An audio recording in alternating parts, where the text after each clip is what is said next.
ഈശ്വമിശിയായിക്ക് സ്തുതിയായിരിക്കട്ടെ. തെനാക്ക് ആണ്ടുകൂടത്തിലെ 10ാമത്തെ ആഴ്ചയിലെ ശനിയാഴ്ച, മത്തായിയുടെ സുവിശേഷം 5-ാം അധ്യായം 33 മുതൽ 37 വരെയുള്ള വാക്യങ്ങൾ. ഇവിടെ ആണയിടുന്നതിന് എതിരായിട്ട്, അല്ലെങ്കിൽ വ്യാജമായ ആണയിടരുത് എന്ന് പറഞ്ഞുകൊണ്ടാണ് ഈശോ കാര്യങ്ങൾ പറയുന്നത്. ശബ്ദം നിറവേറ്റണം എന്ന് പൂർവികരോട് കൽപ്പിച്ചിട്ടുള്ളതായി നിങ്ങൾ കേട്ടിട്ടുണ്ടല്ലോ, എന്നാൽ ഞാൻ നിങ്ങളോട് പറയുന്നു, ആണയിടുക അരുത്. ഒന്നിനെ കൊണ്ടും ആണയിടാൻ പാടില്ല. ഞാൻ ശബ്ദം ചെയ്യുന്നു അല്ലെങ്കിൽ ആണയിടുന്നു എന്ന് പറയുന്ന സംഭവം, ആണയിട്ടു എന്നൊക്കെ പറഞ്ഞ് കുഞ്ഞുങ്ങൾ വന്ന് മിക്കവാറും മുതിർന്നവർ അതിനെക്കുറിച്ച് കുറേ ബോധവാന്മാരായിട്ടുണ്ട്. പക്ഷെ കുഞ്ഞുങ്ങളൊക്കെ ചിലപ്പോൾ ഇങ്ങനെ എവിടെയെങ്കിലും കേട്ടിട്ടായിരിക്കണം വന്ന് ആണയിട്ടതിനെക്കുറിച്ചൊക്കെ കുമ്പസാരത്തിൽ ഏറ്റുപറയുന്നതൊക്കെ കേൾക്കാൻ സാധിക്കും. ആണയിടരുത്. എന്നിട്ട് അതിനൊരു കാരണം പറയുന്നുണ്ട്. നിൻ്റെ ശിരസിനെ കൊണ്ട് ആണയിടരുതെന്ന് പറയുന്നൊരു കാരണം പറയുന്നുണ്ട്. അതിലെ ഒരു മുടിയുടെ വെളുപ്പിക്കാനോ കറുപ്പിക്കാനോ നിനക്ക് സാധിക്കില്ല. നിങ്ങളുടെ വാക്ക് അതെ അതെ എന്നോ അല്ല അല്ലോ എന്നോ ആയിരിക്കട്ടെ. അപ്പോൾ നിങ്ങൾ പറയുന്ന കാര്യത്തിന് വളരെ സ്ട്രെയിറ്റ് ഫോർവേഡായിട്ടുള്ള ഒരു സത്യത്തിൻ്റെ ബലമുണ്ട് എങ്കിൽ അതിന് ആണയിടൽ എന്ന് പറയപ്പെടുന്ന ഒരു സപ്പോർട്ടിങ്ങിൻ്റെ ആവശ്യമില്ല എന്നാണ് ഈശോ പഠിപ്പിക്കുന്നത്. വളരെ സ്ട്രെയിറ്റ് ഫോർവേഡ് ആയിരിക്കുക. അതിനൊരു സപ്പോർട്ടിങ് ആയിട്ടൊരു സംഭവം ഉണ്ടെന്നിങ്ങനെ താങ്ങി നിർത്തേണ്ട ഒരു സംഭവമൊന്നും ആവശ്യമില്ലെന്ന് ഈശോ പറയുന്നത്. എന്നിട്ട് അതിന് പറയുന്നത് ഇങ്ങനെയാണ്, ശിരസിനെ കൊണ്ടാണ് ഇടരുത്. അതിൽ ഒരു മുടിയുടെ വെളുപ്പിക്കാനോ കറുപ്പിക്കാനോ നിനക്ക് സാധിക്കില്ല. സ്വാഭാവികമായിട്ട് നമ്മൾ ചിന്തിക്കും, അതങ്ങനെ വെളുത്ത മുടി കറുപ്പിക്കാനോ കറുത്ത മുടി വെളുപ്പിക്കാനോ അല്ലെങ്കിൽ മറ്റെന്തെങ്കിലും നിറത്തിലാക്കാനോ ചുമപ്പോ നീലയോ ഒക്കെ ആക്കാനോ ഇപ്പോൾ സാധിക്കുമെന്ന് ഹെയർ കളറിങ്ങിലൂടെ നമുക്ക് മനസ്സിലായിട്ടുണ്ട്. നമ്മുടെ നാട്ടിലൊക്കെ ഒരുപാട് ചെറുപ്പക്കാർ അങ്ങനെ ഹെയർ കളറിങ് ഒക്കെ ചെയ്യാറുണ്ട്. അപ്പോൾ മുടിയുടെ വെളുപ്പിക്കാനോ കറുപ്പിക്കാനോ ഒക്കെ പറ്റത്തില്ല എന്ന് ഈശോ പറയുന്നത് അന്നത്തെ കാലത്തായിരുന്നു. ഇപ്പോൾ സയൻറ്റിഫിക്കലി അത് പറ്റും, നമുക്ക് ചെയ്യാൻ പറ്റുന്നൊരു കാര്യമാണ്. അത് ഇങ്ങനെ ടെമ്പററി ആയിട്ടോ അല്ലെങ്കിൽ പെർമനൻ്റ് ആയിട്ടോ തന്നെ കളർ ചേഞ്ച് നടത്താനായിട്ട് പറ്റുമെന്നൊക്കെയുള്ള ഒരു ചിന്ത ഉണ്ടാവാം.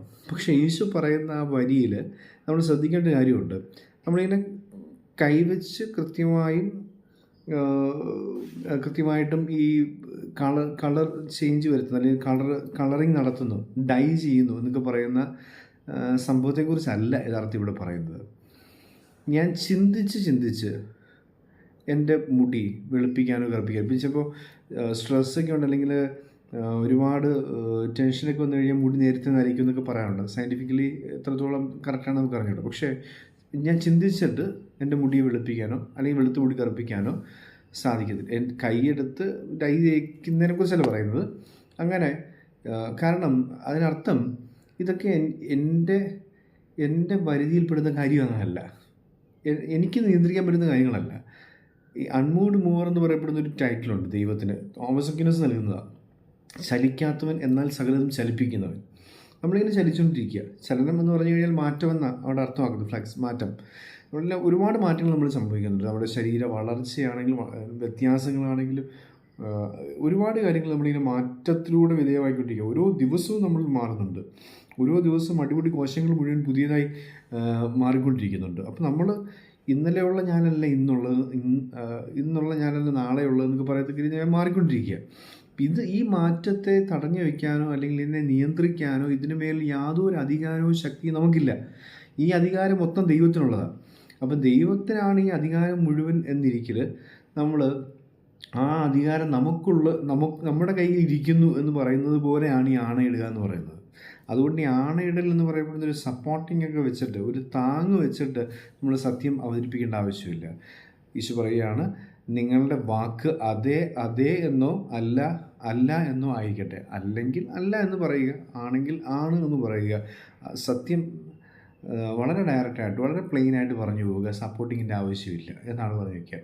എന്താണ് ഈ വചനഭാവം വായിക്കുമ്പോൾ നമ്മുടെ മനസ്സിലാക്കേണ്ട അവസ്ഥ? അതായത് ഉള്ളുകൊണ്ട് സത്യത്തിൻ്റെ ബലം പ്രാപിച്ചവരാണ് നമ്മളെങ്കിൽ ഈ സപ്പോർട്ടിങ് ഒക്കെ ചെയ്തിട്ട് നമ്മൾ സംസാരിക്കേണ്ട ആവശ്യം വരത്തില്ല എന്നുള്ളതാണ് സത്യം.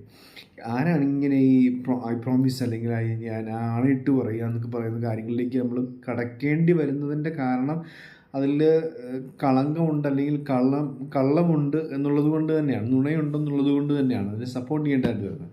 അപ്പോൾ സപ്പോർട്ടിങ്ങുകളില്ലാതെ, താങ്ങുകളില്ലാതെ സംസാരിക്കാനും ഇടപെടാനും സാധിക്കും വണ്ണം ഉള്ളുകൊണ്ട് സത്യത്തിൻ്റെ ബലമുള്ളവരായി മാറാനുള്ള കൃപയ്ക്കായി നമുക്ക് പ്രാർത്ഥിക്കാം. ദൈവം നമ്മെ അനുഗ്രഹിക്കട്ടെ.